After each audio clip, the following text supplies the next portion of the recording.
Olá, bom dia, boa tarde, boa noite. Para quem é de bom dia, de boa tarde ou de boa noite, a depender de onde você está e de quando vai poder assistir esse vídeo. Bem, eu estou aqui para agradecer e compartilhar com você alguns dos resultados que eu pude desfrutar com a postura sistêmica. Antes de oferecer a você o meu depoimento, eu desejo fazer a minha reverência, o meu agradecimento a Roseli por este convite, por acreditar que a minha experiência possa oferecer algum insight a você. Muito agradeço ao IDESV, a Bert Hellinger e a todos que vieram antes e de alguma forma me possibilitaram estas interações e estas alegrias. Assim, quem sou eu? Eu sou Rejane Rostetler Bicalho, eu sou filha do senhor João e da dona Maria, lá das Minas Gerais. Sou brasileira por nascimento e suíça por casamento. Eu sou mãe da Camila e do Caio Vitor. Sou madrasta do Adrian.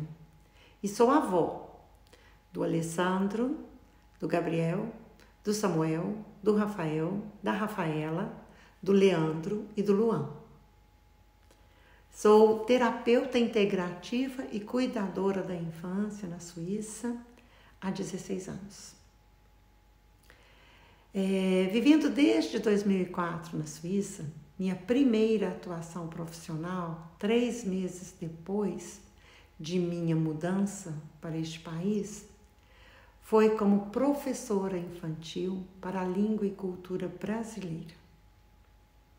A escola suíça oferece espaço físico e curricular para que as crianças consideradas bilíngues aprendam suas línguas de origem. E qual não foi a minha surpresa? Aquelas crianças, numa faixa etária de 7 e 12 anos, em sua maioria filhos de uma mãe brasileira e um pai suíço, eram estrangeiras no seu próprio lugar. Alguns anos depois, iniciei a atuação também como cuidadora infantil para a prefeitura local.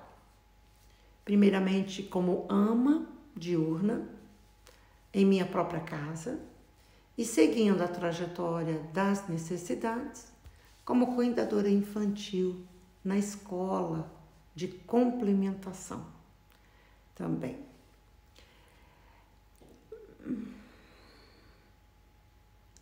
Como muitas destas crianças, eu era uma suíça estrangeira, cuidando de crianças estrangeiras de várias idades. Algumas foram encaminhadas à minha casa ainda com 6 meses de idade. Crianças cujas raízes provinham do Brasil, de Portugal, da Polônia, da Sérvia, da Croácia, da Eritreia, da Turquia e etc.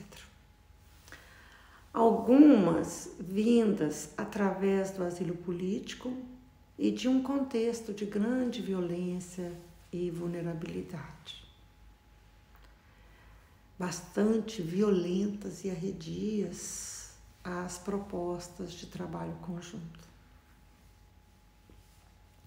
Mas o que todas estas crianças tinham em comum?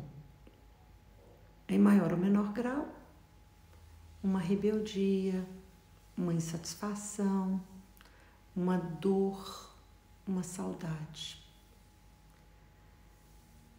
A bem da verdade era simples identificar um pouco de tudo isto nelas.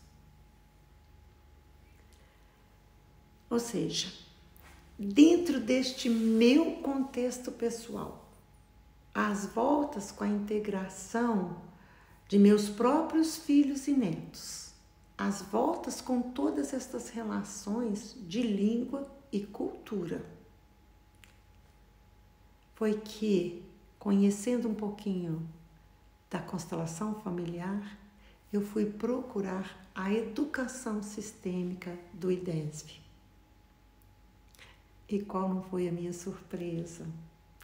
Depois do primeiro módulo, o simples fato de me colocar no meu lugar, abdicar do meu desejo de salvar, de ajudar aquelas crianças, e apenas em pensamento, sem palavras, dizer: eu vejo você, eu vejo seu pai e a sua mãe em você, eu os convido a estarem aqui e agora.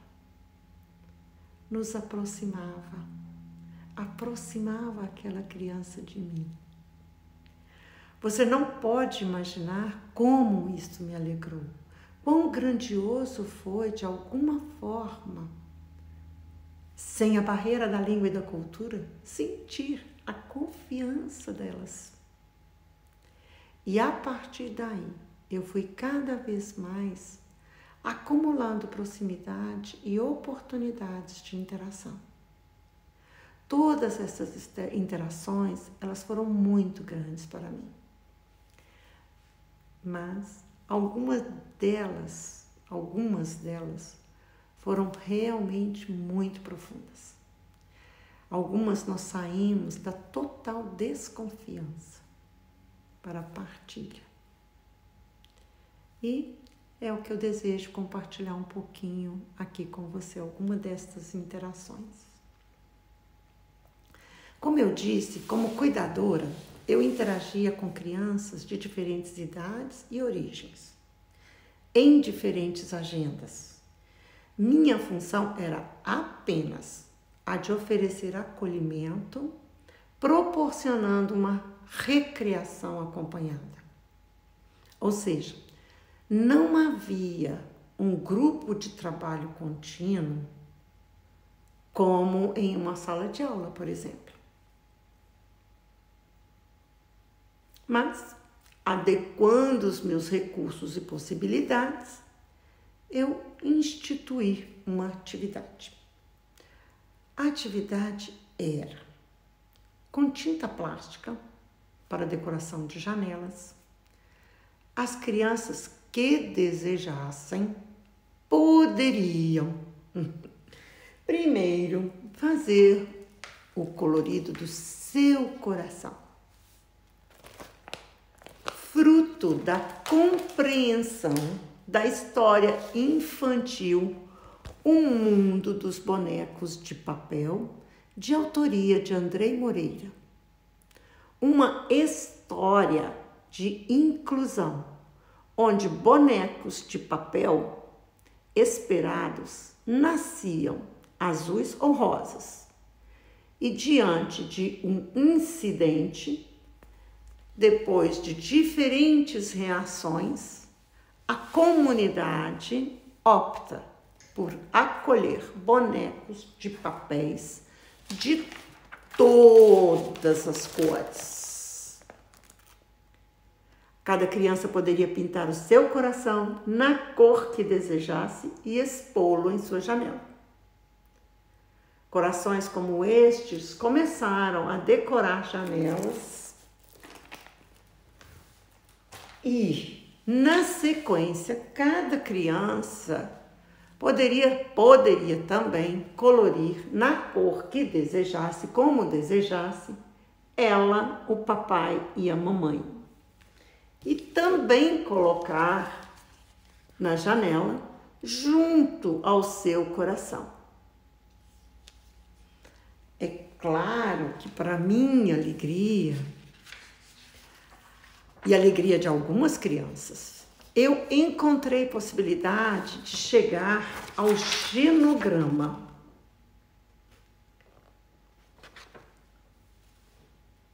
E algumas situações me impactaram. Uma delas foi de uma criança de 10 anos. Filha de mãe polonesa e pai suíço, que chegava na escola complementar às 12 horas para o almoço e permanecia até às 17h50, todas as segunda, quarta e sexta-feira. Era um menino que carregava consigo o diagnóstico de hiperativo. E às 14 horas ele deveria tomar uma dose da medicação que o auxiliaria a aumentar a sua capacidade de concentração e inter-relação. Caso não fosse suficiente, caso ele estivesse muito agitado, o que era comum, ele poderia receber outra dose às 16 horas. O que normalmente acontecia, pois ele era bastante agitado e de relação difícil com os colegas e com os orientadores. Mas qual não foi a minha alegria depois de algumas semanas recebendo-o com o coração, mentalmente, com os seus pais, me alegrando com ele e com os pais dele. Ele se interessou pelo trabalho que eu estava fazendo com as outras crianças, dos bonecos. Ele, que nunca pedia algo, sempre tomava e obtinha na marra, ele me perguntou se ele também poderia participar. Aí eu tive a verdadeira oportunidade de dizer a ele com todas as letras: eu me alegro com você. Assim, ele não apenas participou da atividade, expôs com orgulho seu coração e seus pais no janelão, como também levou para casa o genograma. Daí a pouco começou a carregar a foto de um avô no bolso. E, além disto, passou a receber apenas a primeira dose da medicação, não necessitando, durante várias semanas consecutivas, da segunda dose. Lamentavelmente, como se tratava de uma atividade extracurricular, no semestre seguinte, não tive mais notícias dele. Ele havia se mudado para outra cidade e não frequentava mais a escola complementar. Contudo, havia deixado em mim a alegria de poder dizer a ele, com todas as letras: eu me alegro com você. E assim seguir me alegrando. E de alegria em alegria, uma outra situação foi de uma criança que vivia com seus pais, ambos provenientes da Eritreia, que vieram com a família para a Suíça por asilo político. Os pais eram professores na Eritreia, mas vinham de uma situação de guerra e miséria.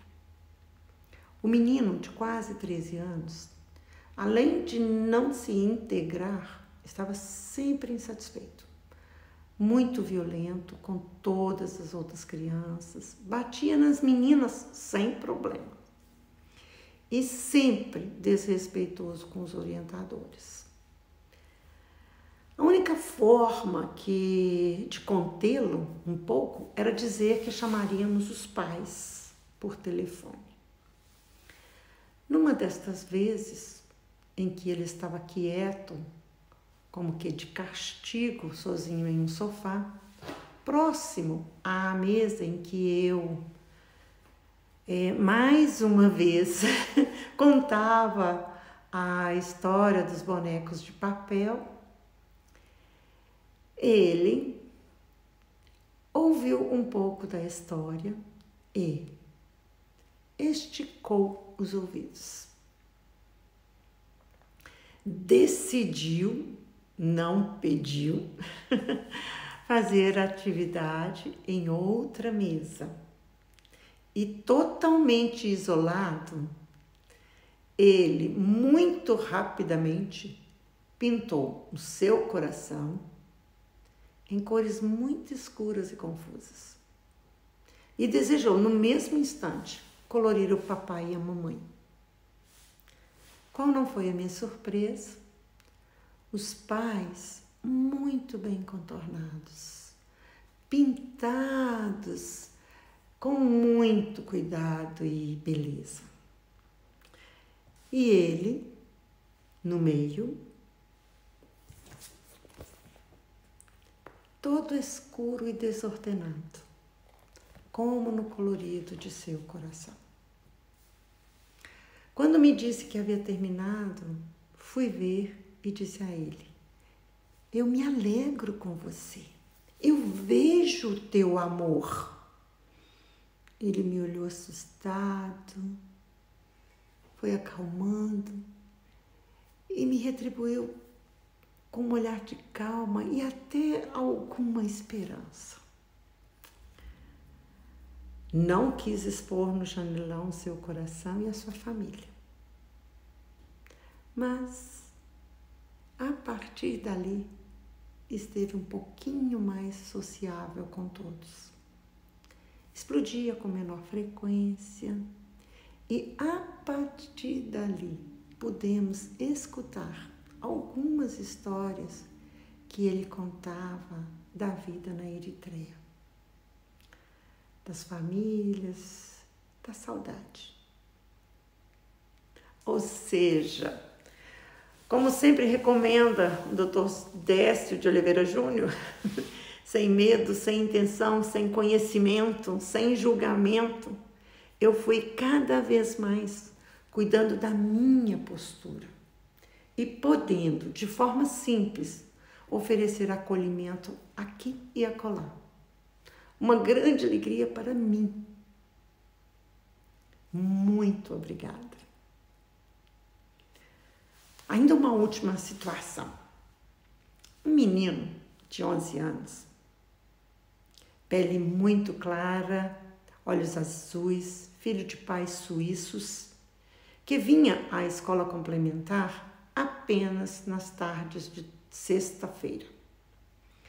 Ele sempre permanecia isolado, comia calado em uma mesa com 8 crianças. Passava a tarde sozinho com os gibis e dificilmente brincava com outras crianças. As 5 tardes de sua semana eram assim preenchidas. Uma tarde com o papai, 2 tardes com a mamãe, uma tarde com a avó e a outra tarde de sexta-feira na escola complementar. Era visível para todos os orientadores que ele não se identificava com o lugar, com o grupo e etc. Embora fizéssemos o nosso melhor para tornar a sua estada mais prazerosa, ele continuava só. Uma tarde, disse a ele que havia ali um jogo que eu não sabia como julgar. Se ele poderia me auxiliar a aprender como jogar aquele jogo. Era um jogo que envolvia dinheiro. E, como eu aprendi rápido e ganhei muito dinheiro de imediato, ele me perguntou: o que você vai fazer com todo este dinheiro? Eu disse a ele que eu iria usar todo aquele dinheiro, tudo, para curtir o sol, a praia e a família no Brasil, que eu tinha saudades. Na rodada seguinte, eu perdi e fiz a ele a mesma pergunta que ele me fez. E ele respondeu: eu irei buscar a minha outra avó, que vive lá na República Dominicana. Ninguém sabia disso. E ali, entre uma rodada e outra, ele foi esclarecendo que a avó, mãe de sua mãe, era quase negra. Que o pai dele e os avós paternos não gostavam dela, porque ela não tinha dinheiro, ela era pobre e diferente dos outros. Assim, nas consecutivas tardes de sexta-feira, entre uma rodada e outra, falamos dos bonecos de papel e seguimos até o genograma. Entre uma rodada e outra, as outras crianças também puderam se achegar. E como estas e outras crianças seguiram, eu não posso dizer a você. Mas o que eu desejo? Que você, enquanto professor, cuidador, desfrute. É que você desfrute, que saiba que quando eu deixei de tentar salvá-los e tomei uma postura sistêmica, eu estive mais plena para eles. Eu pude desfrutar de suas histórias e falar do fio invisível que conecta os corações. Dizer a eles que eu me alegrava com cada um deles, que este fio invisível sempre vai ligar os amores, que os seus sorrisos estampados de alegria, os seus olhares seguirão comigo. Portanto, eu desejo aqui dizer a você muito obrigada por ter me escutado. Eu me emociono e te agradeço. Desejo que possa seguir conhecendo um pouco mais, praticando e vivendo em você, em nossa humanidade, estas posturas, estes resultados. Para mim, resultados de enorme gratidão. Muitas vezes obrigada.